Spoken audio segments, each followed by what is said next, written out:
want you to close your eyes for a brief moment. Try to remember the very specific, comforting scent of thick green soap lingering in the hallway on a Saturday morning. Or perhaps recall the sharp metallic rattle of glass milk bottles clinking against each other just before the sun came up. These are not just random sensory memories. They are the beautiful, faded echoes of a time that shaped who we are today. In this journey, we are going to explore 20 deeply nostalgic, forgotten Dutch traditions from the 1970s and 1980s that we have lost forever. We will walk down memory lane together, exploring the daily habits, the unwritten rules, and the simple joys that defined our youth. And make sure you stay with me until the very end, because the final memory we will uncover might just be the most touching reminder of how we used to show our love for one another without saying a single word. Before we delve into these beautiful memories, we must understand the world as it was back then. In those days, time simply flowed differently. It moved at a much slower, much more deliberate pace, entirely free from the relentless rush and endless notifications of today. We understood the profound value of waiting for things, whether it was a letter in the mail, a favorite television show, or a fresh batch of bread at a local baker. There is a common misconception today that because we lacked modern digital technologies, our lives were somehow poorer or less connected. But the absolute opposite was true. Because our attention was not divided by tiny glowing screens, our lives were immeasurably richer in sincerity, in eye contact, and in genuine human interaction. When you spoke to your neighbor, you truly listened. When you visited family, you were entirely present. The traditions we are about to remember were not just routines. They were the very glue that held our close-knit communities together. Let us begin with a ritual that beautifully defined the daily rhythm of absolutely every Dutch household in the 1970s and 80s. It was exactly 10:30 in the morning, or perhaps exactly 8 o'clock in the evening. The familiar, loud, rattling sound of the manual coffee grinder echoed through the kitchen, followed shortly by the rich, earthy, deeply comforting aroma of freshly brewed filter coffee, slowly bubbling away in a clear glass pot. This daily ritual was absolutely not complete without the presence of the famous, heavily decorated biscuit tin. The host of the house would open it with a soft, satisfying pop of the metal lid, offering you the choice of exactly one cookie. Perhaps it was a spiced speculaas, a brittle café noir, or a small buttery biscuit. Once everyone had chosen their single treat, the tin was promptly closed and put away in the cupboard. It was an unspoken rule of traditional Dutch frugality, but it never ever felt cheap or restrictive. Instead, it felt structured, intentional, and deeply comforting. You sat together, slowly stirring the sugar or the condensed milk in your delicate cup, the gentle clinking of small silver spoons blending perfectly with the warm hum of conversation. We did not drink coffee on the go in disposable paper cups back then, rushing to our next appointment. We took our time. We deliberately sat down, we looked each other in the eye, and we shared that one perfect cookie and a moment of genuine, uninterrupted connection that warmed the soul far more than the hot beverage itself. And now, let us remember the unmistakable, comforting sound of the mobile supermarket rolling slowly into your street. The SRV wagon was a beloved staple of the era. You could hear the slow, heavy rumble of its engine and the distinctive, friendly honk of the horn long before it finally stopped at its usual corner. It was a complete grocery shop on wheels, bringing the daily necessities right to your doorstep. As you stepped inside the small, brightly lit aisle, you were instantly greeted by the wonderful smell of freshly baked bread, mingling with the scent of laundry detergent and cold, fresh dairy. The driver was not just a nameless cashier, he was a deeply familiar face who knew your mother by her first name, always asked about your school grades, and knew exactly who was sick or recovering in the neighborhood. Mothers would stand patiently on the sidewalk with their woven shopping bags, chatting warmly with neighbors while waiting their turn to step inside. It was a daily, spontaneous social gathering, cleverly disguised as grocery shopping. The SRV man brought not just milk, cheese and vegetables, but the very heartbeat of the local community. Today, our groceries arrive silently in brown cardboard boxes, dropped at the door by hurried couriers. But back then, they arrived with a friendly smile, a personal conversation, and a sense of belonging that made the entire neighborhood feel like one big, extended family. Speaking of familiar morning deliveries, how could we possibly forget the milkman who came by early in the morning? Long before the sun came up, while the world was still completely silent, you could hear the rhythmic clinking of heavy glass bottles echoing through the quiet, sleeping streets. It was a comforting metallic rattle that served as a gentle alarm clock, signaling that a brand new day was beginning. The milkman wore a sturdy dark jacket and carried incredibly heavy metal crates filled to the brim with full, creamy, farm-fresh milk. He would quietly take the empty, perfectly rinsed bottles from your doorstep and replace them with fresh ones, their shiny aluminum foil caps reflecting softly under the orange glow of the street lamps. Sometimes there would be a special glass bottle of thick yellow vanilla fla for dessert, or delightfully tart fresh yogurt. The taste of milk poured straight from that icy cold glass bottle into a small ceramic cup was absolutely unmatched. It tasted pure, rich, and wonderfully untouched by modern plastic packaging. We often left small handwritten notes for the milkman, tucked securely into the empty bottles if we needed something extra for the weekend. There was a beautiful, quiet trust in this silent daily exchange. The delicate clinking of those glass bottles is a lost melody of the past, a gentle reminder of a time when the world moved at a human pace, and simple things were delivered with immense personal care. Let us turn to a deeply ingrained, almost meditative Dutch habit that successfully turned everyday shopping into a patient, rewarding quest. Saving stamps, known to all of us as zegeltjes plakken, was an absolute art form practiced in almost every single household. Whether you shopped for your groceries at the Albert Heijn, the Eda or the Spar, you always, without fail, asked for the little stamps at the checkout counter. You brought them home and carefully licked the dry, vaguely sweet glue on the back of each one, pressing them firmly into the specifically designated squares of your little saving booklet. The crisp sound of the pages turning and the soft rustle of the tiny paper stamps felt exactly like building a tiny personal fortune. Sometimes you diligently saved up for a small cash discount, and other times for a beautiful new set of thick towels, elegant crystal glasses, or a highly coveted special frying pan. Children often helped eagerly with this specific task, their small fingers carefully aligning the stamps perfectly within the printed lines. When the booklet was finally full, there was a profound, shared sense of achievement in the living room. We absolutely did not want or expect instant gratification back then. We deeply understood the true value of patience, of gathering things little by little, and the immense joy of finally exchanging that full, slightly wrinkled booklet for something beautiful for the family home. And now, let us remember the pure, unadulterated magic of Wednesday afternoons. For a child growing up in the Netherlands during those specific years, 12 o'clock on Wednesday was undeniably the very best moment of the entire week. The loud school bell would ring, echoing across the playground, and we were completely free for the rest of the day. You would rush home on your bicycle, where your mother was usually waiting patiently at the kitchen table with a hot cup of weak tea and a single biscuit, or perhaps a small, colorful bowl of potato chips. After that brief, mandatory pause, the heavy front door would slam shut, and we were out exploring the neighborhood. We built secret, elaborate huts in the nearby bushes, played endless games of marbles on the rough sidewalk, or skipped rope until the streetlights finally flickered on in the dusk. The streets were our absolute kingdom, largely unbothered by heavy, fast-moving traffic or the distraction of digital screens. We learned how to negotiate rules, to invent incredibly complex games from absolutely nothing, and to entertain ourselves for hours with just a small piece of chalk or a bouncy rubber ball.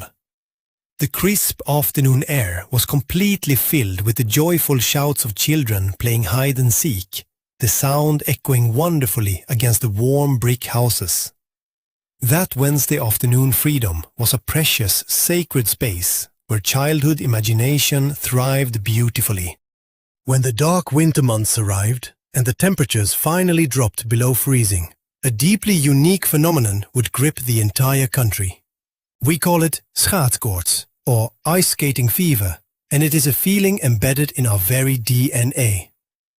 The exact moment the local ponds, ditches and grand canals froze over with solid black ice, the whole nation collectively held its breath in anticipation. I want you to truly remember the vivid feeling of sitting on a cold wooden bench beside the water, your fingers stiff and clumsy from the freezing air, as your father tightly bound the leather straps of your traditional wooden skates, the houtjes, over your sturdy winter boots. The sharp, scraping, immensely satisfying sound of iron blades aggressively slicing through the natural ice is a sound you will never, ever forget. Absolutely everyone was out there on the frozen water, gracefully gliding, clumsily stumbling and laughing out loud together. And then there was the absolute unmatched joy of eventually reaching a small koek and zopie stand set up along the edge of the ice. You would gratefully wrap your freezing red hands around a steaming hot plastic cup of sweet chocolate milk or intensely warm, thick pea soup. The smell of the rich, savory broth mingled perfectly with the crisp, icy winter air. On the ice, everyone was completely equal, united by the biting cold wind and the shared, beautiful warmth of an ancient Dutch winter tradition. Let us think back for a moment to the highly anticipated weekly arrival of the reading portfolio, famously known to all of us as the leesmap. Long before the endless internet and a television with hundreds of channels, our primary source of entertainment and gossip arrived neatly bundled in a thick, brown, often worn-out cardboard folder. A friendly delivery man would come to the door exactly once a week, quickly taking away the old, red folder and handing over a fresh, heavy one.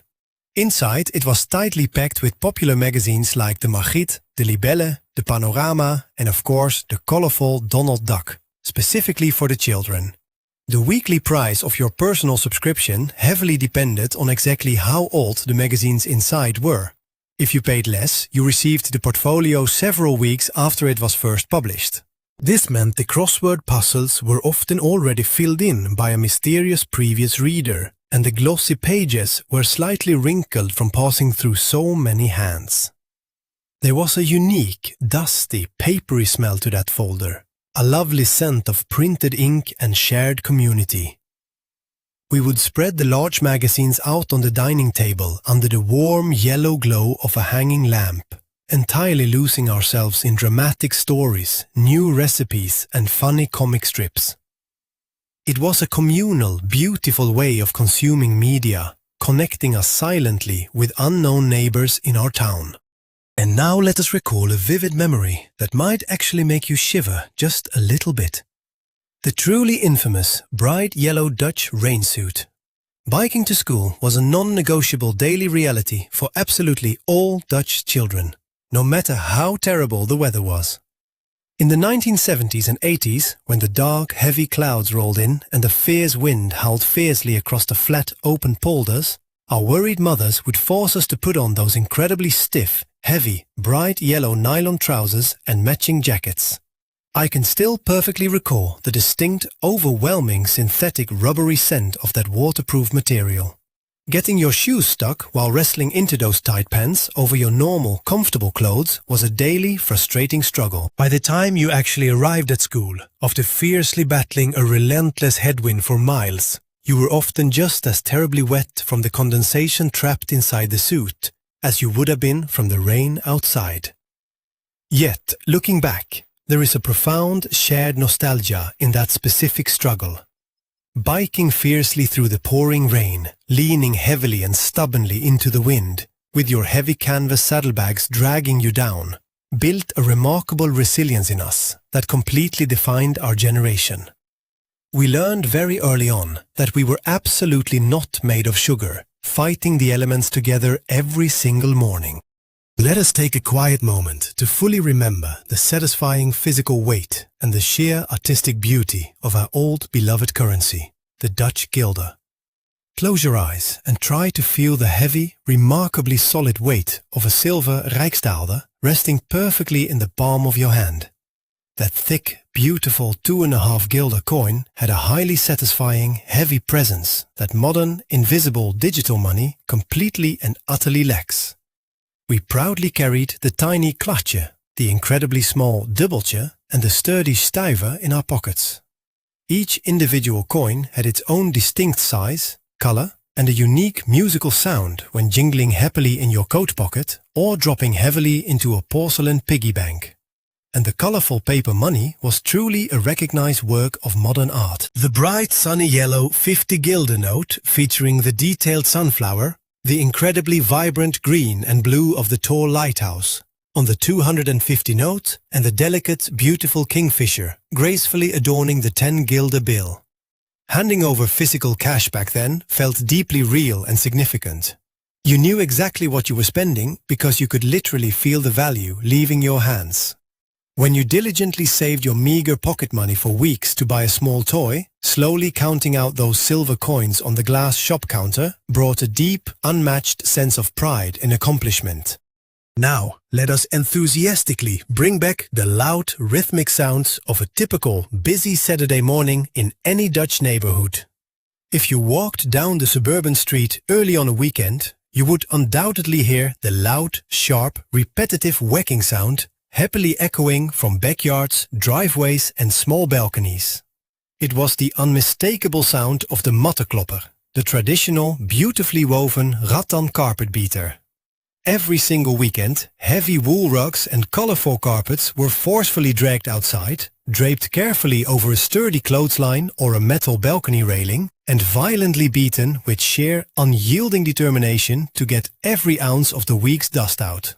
The morning air would quickly be filled with the incredibly fresh, clean scent of green soap and rich floor wax, as mothers passionately scrubbed the front stoop on their knees. Cleaning the house was a highly visible, intensely physical labor, and absolutely everyone took immense, quiet pride in maintaining a perfectly neat and tidy home. You could clearly see the thick clouds of dust flying away into the morning breeze, caught beautifully in the early sunlight. We obviously did not have silent, automated robotic vacuums doing the hard work for us in those days. Maintaining a cozy home required real muscle, sweat, and the energetic swinging of that large rattan beater. Let us happily switch from the exhausting chores of a Saturday morning to the pure electric excitement of Saturday evening. For absolutely all of us, the undisputed highlight of the entire week was gathering closely around the bulky, heavy wooden television set to excitedly watch Top Pop, with the legendary Ad Visser smoothly presenting in his incredibly eccentric, glittering outfits, and Benny de Jager dancing wildly with absolutely incredible energy. It was our only thrilling window into the glamorous, distant world of international pop music. We only had 2 television channels back then, Nederland 1 and Nederland 2, which simply meant that absolutely everyone at school or at the office on Monday morning was passionately talking about the exact same musical performance. I can still vividly picture the flashy, slightly blurry visual effects, the highly vibrant colors bleeding slightly on the heavy curved glass screen, and the tinny sound of the absolute latest disco hits playing loudly through the single monophonic television speaker. We would sit cross-legged on the patterned living room carpet, totally mesmerizing by exotic bands like ABBA, Boney M, or the Golden Earring. Television was absolutely not something you watched alone on a tiny personal screen in your silent bedroom. It was a spectacular family event where you absorbed the culture as a collective unit. As the days grew noticeably shorter and the cold, biting November wind violently stripped the tall trees of their remaining leaves, a deeply beautiful, ancient tradition brought magnificent light to the autumn darkness. On the 11th of November, we proudly celebrated Sint Maarten. For many weeks in advance, eager children would sit patiently at the kitchen table, surrounded by bright colored paper, sticky glue, and blunt scissors, carefully and lovingly crafting their very own beautiful lanterns. But the real, undeniable magic happened when the sun finally went down. A real dangerous little wax candle was carefully placed inside the delicate paper lantern, instantly casting a remarkably warm, flickering, beautiful glow.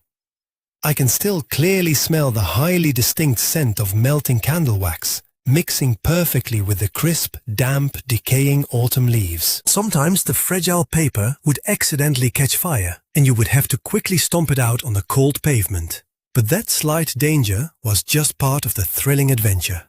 We walked bravely from door to door in small giggling groups, singing traditional, funny songs, very loudly and usually slightly off-key, desperately hoping the heavy wooden door would open to beautifully reveal a generous handful of sweet candy or a bright, juicy orange tangerine.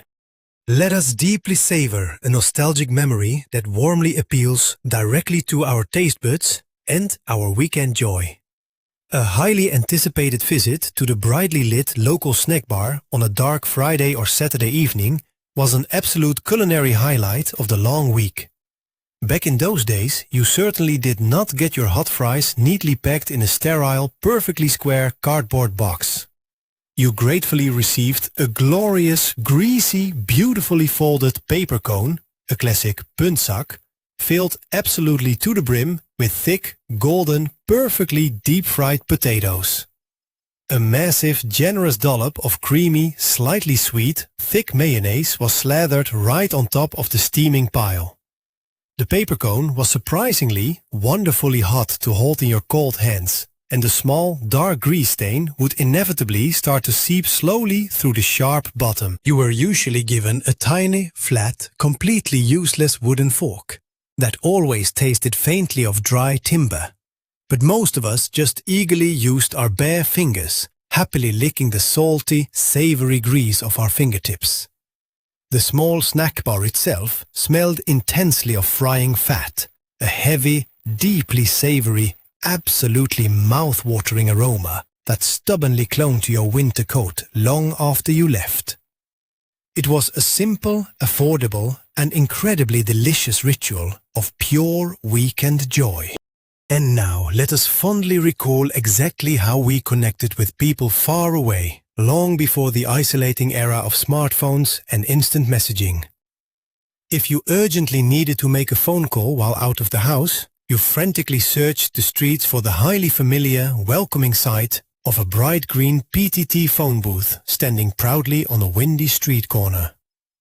Stepping carefully inside that heavy glass and cold metal box was exactly like entering a highly private, slightly grimy, incredibly quiet sanctuary. I want you to remember the highly distinctive, unforgettable smell inside that booth. A strange mixture of cold metal, damp old paper from the heavily torn phone book hanging loosely on an iron chain, and stale tobacco smoke from the mysterious previous caller. You had to have a heavy pocket full of silver kwartjes or dubbeltjes, constantly feeding the heavy, dark grey imposing machine and listening intently to the mechanical, satisfying clank as the coin finally dropped into the belly of the beast. The heavy plastic receiver felt incredibly substantial against your ear as you slowly dialed the numbers on the mechanical rotary dial, patiently waiting for the rhythmic ticking sounds to connect your expensive call. Calling someone was a real effort that cost precious money and time, which meant every single word spoken was truly important. Speaking of putting incredible effort into our long-distance communication, let us warmly remember how we beautifully shared our precious holiday memories. Long before we could instantly send a highly filtered digital photograph from a sunny beach to the entire world, we heavily relied on the beautiful, patient tradition of meticulously writing and sending postcards, or aanzichtkaarten. Whether you were bravely camping in a wet tent in France, staying comfortably in a small caravan in the Veluwe, or visiting the hot sandy coast of Spain, a very significant, dedicated portion of your family holiday was absolutely reserved for writing cards to aunts, uncles, grandparents, and curious neighbors. You would sit uncomfortably at a small, wobbly camping table, having carefully selected the brightest cards from a spinning metal rack at the local souvenir shop, deeply admiring the glossy, overly saturated photographs of famous landscapes. Writing them required deep thought and a reliable pen, cramming tiny, neat letters into the small, confined space to happily report that the weather was beautiful and the local food was surprisingly good. Those highly colorful carts traveled incredibly slowly across borders, sometimes arriving safely days after you had already returned home. But they were deeply cherished, proudly displayed on a cork bulletin board or placed perfectly upright on the living room mantelpiece. Let us happily move to the very end of the calendar year and explore a deeply ingrained tradition that perfectly defined the dark transition from the old year to the completely new. New Year's Eve in the Netherlands was absolutely synonymous with the heavy, sweet scent of hot frying oil and sticky yeast dough aggressively permeating every single room of the entire house. Almost all families still bravely baked their own oliebollen, the traditional, immensely delicious deep-fried dough balls. Your hard-working mother or father would stand tirelessly in the kitchen or perhaps banished to the freezing cold shed to keep the intense smell out of the pristine living room, skillfully dropping sticky, messy spoonfuls of wet batter into a remarkably large, heavy, terrifying pan of furiously boiling fat. The loud sizzle and pop of the wet dough hitting the scorching oil was the undisputed soundtrack of the late afternoon. When they were finally perfectly golden brown, they were piled incredibly high in a massive, beautiful ceramic bowl, generously and messily dusted with a phenomenally thick layer of white powdered sugar that inevitably ended up on your nose, your nice clothes, and the expensive carpet. It was a remarkably slow, deeply cozy evening of reflection, shared laughter, and a wonderful culinary tradition. And now let us happily recall the great, slightly chaotic Dutch summer migration. Every single July, tens of thousands of excited families would boldly hitch a remarkably small caravan or a heavy canvas folding trailer, a classic wagon, to the back of their modest, incredibly cramped family car. The long journey itself was an absolutely epic, exhausting undertaking. Driving all the way down to the warm south of France or simply just across the border without modern air conditioning, heavily relying on massive unfolded paper maps that always inevitably tore perfectly at the creases.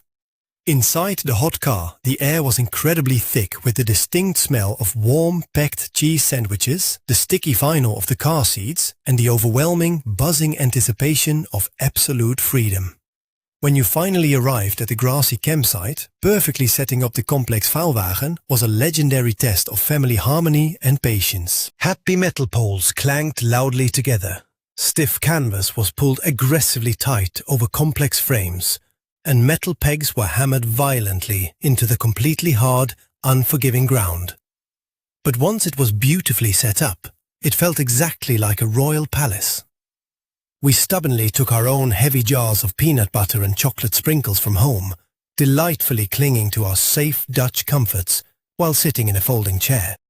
Let us quietly reflect on a specific day of the week that felt entirely, remarkably different from the rest of the busy days. Sundays in the 1960s and 70s possessed a deeply profound, almost heavy, incredibly peaceful silence. There were absolutely no bustling shops open, no noisy, crowded markets, and absolutely no rushing, aggressive traffic on the streets. It was a true, mandatory day of rest, often strictly and beautifully observed by the entire community. I deeply want you to remember the special, slightly uncomfortable feeling of putting on your absolute Sunday best, het zondagse pak. Reluctant children were scrubbed completely clean and dressed elegantly in stiff, highly formal clothes, incredibly scratchy woolen tights, and deeply polished leather shoes that fiercely pinched your toes. You walked quietly and respectfully to church, or visited elderly grandparents, and you absolutely had to sit perfectly still, desperately keeping your nice clothes pristine. The family house smelled wonderfully of slow-roasted meat and incredibly rich, dark gravy, as the Sunday dinner was undeniably the most elaborate, beautiful meal of the whole week. The quiet Sunday forcefully made us pause, deeply breathe, and spend uninterrupted, precious time with our closest family. Let us focus intently on the highly familiar, incredibly comforting aromas of the traditional Dutch kitchen, specifically the highly structured, reliable routine of our daily dinner times. Back then, Absolutely every day of the week had its strictly designated expected meal. Wednesday, for example, was traditionally gehaktdag, the highly anticipated day the local butcher kindly sold fresh minced meat at a wonderful discount. Your loving mother would violently knead the fresh meat with dry breadcrumbs, a raw egg, and a remarkably heavy pinch of strong nutmeg, rolling them flawlessly into perfect, dense, savory meatballs. The incredible smell of those meatballs braising incredibly slowly in a heavy cast iron pan of melting, bubbling butter is the absolute quintessential scent of a safe Dutch childhood. The butter would turn deeply brown and incredibly rich, creating the most fantastically delicious gravy to pour generously over a massive mountain of freshly boiled potatoes. Meals were served exactly, without fail, at 6 o'clock in the evening. You were absolutely expected to be fully present at the table, hands washed clean, ready to share the mundane events of your day. We ate exactly what was served. We ate it together, and that daily predictability provided a remarkably deep, unshakable sense of security. Finally, let us warmly remember exactly how we painstakingly curated our highly personal, deeply emotional soundtracks. Long before endless digital streaming gave us instant, thoughtless access to millions of songs, we genuinely had to work incredibly hard for our music. I intensely want you to vividly recall sitting incredibly close to the wooden radio on a quiet Sunday afternoon, listening absolutely closely to the famous Top 40, with your sweaty fingers hovering anxiously and heavily over the record and play buttons of your highly prized, heavy cassette deck. You waited desperately for the talkative DJ to finally stop speaking so you could perfectly capture your absolute favorite song on a cheap, blank cassette tape. The incredibly sharp, loud click of the stiff plastic buttons being forcefully pressed down simultaneously was a moment of sheer, unadulterated focus. We created deeply personal mixtapes with absolute romantic dedication, carefully and meticulously writing the long track lists on the tiny folded cardboard insert with a simple blue ballpoint pen. Giving someone a mixtape was the ultimate profound gesture of deep affection. A full cassette tape was a true labor of immense love, a flawlessly curated masterpiece of our precious youth that we played over and over again until the delicate magnetic ribbon finally broke. When we look deeply into these 20 lost memories, we realize something incredibly profound. We do not just blindly miss the old, heavy objects themselves. We do not merely miss the glass milk bottles, the noisy carpet beaters, or the difficult cassette tapes. What we truly, deeply miss is the way those simple things flawlessly connected us to one another. We miss the slow, deliberate pace of life that actually allowed us the precious time to look our neighbors directly in the eye, to deeply appreciate the things we patiently saved up for, and to fiercely love our family through shared, quiet, daily rituals. We miss our youth, and we miss the immensely beautiful, unspoken closeness of that remarkable era. If these memories brought a warm smile to your face, please gently hit the like button, and absolutely make sure to subscribe to our channel so we can continue to take these beautiful walks down memory lane together. Now I have a very important question for you. Which of these 20 Dutch traditions do you miss the absolute most? Or is there another precious childhood memory from the 70s or 80s that always warms your heart? Please take a moment to write your deeply personal story in the comments below. I would absolutely love to read every single one of them.